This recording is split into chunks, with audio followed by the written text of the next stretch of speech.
There are challenges in this country. As at this morning, I was counting, over 15 schools are closed. We have very fundamental challenges. In fact, today, I would like to step out of the political thing and speak as a responsible parent and a responsible citizen and ask our president, the minister, and the people in the education sector. It's abundantly clear that you have a problem and you have a crisis.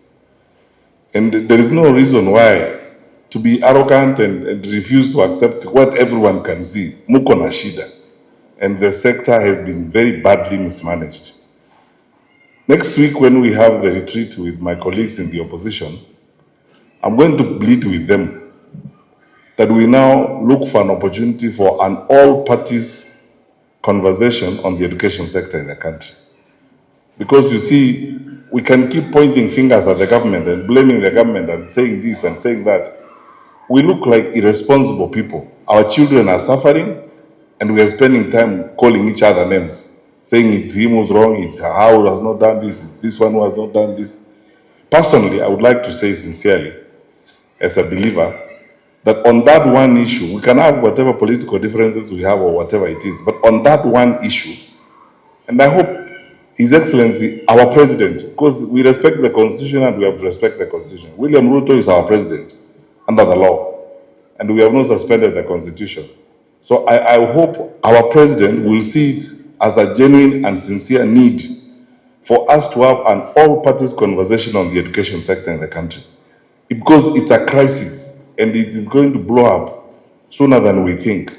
Because when you see the number of kids we are losing in school, 21 burning to ashes, 16 dead, and as my brother says, principals are not able to run schools, they have no money, and the cost is going through the roof, 110,000. We look at those fee schedules, I look at them, I have relatives, we are educating people. I don't think there's anybody here who's not educating a child, even if they are not yours biologically.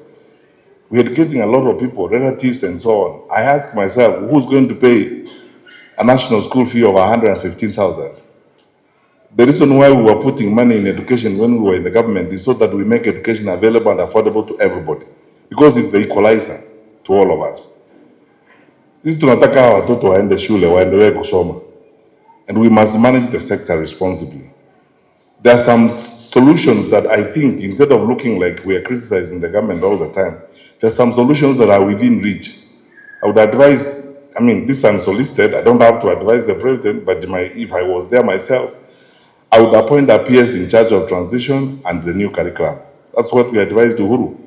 Uhuru had a PS in charge of curriculum and transition to focus on how we're implementing the CBC. I would cut down the wastage of government by over 50% and pour all that money in education and health so to stabilize the social sectors. I would pull in people for conversations. The Seventh-day Adventist Church has invested in education. Look, many of our churches, the Catholic Church, we used to have endless conversations with the Conference of Catholic Bishops and our pastors because they have a stake, they have an interest. Dr. Mtero here, who leads the education sector and one of our leaders in the church, you can't assume they don't know what is supposed to be done. We listen to them, we sit down with them and work with them. And then slowly we work with the professionals. I would ask the president to get a caucus of these people, plus the role players like the Secondary School Heads Association and so on, and have a honest, all-parties conversation on the crisis in the education sector. Otherwise, they're going to lose all our children, they're going to lose a generation, and it's not good for the country.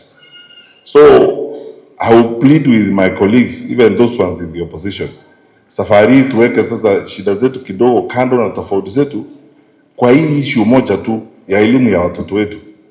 Tukae chini tuone vile tunaweza kuzungumza, and I hope the government will also be reasonable and stop being arrogant and face the challenges they face. And the president can get competent people, they are there in the country. Even within his own group, he has competent people. Let him look inside. He doesn't even have to go outside his group. He can get more competent people within his own group to assist him to move this forward.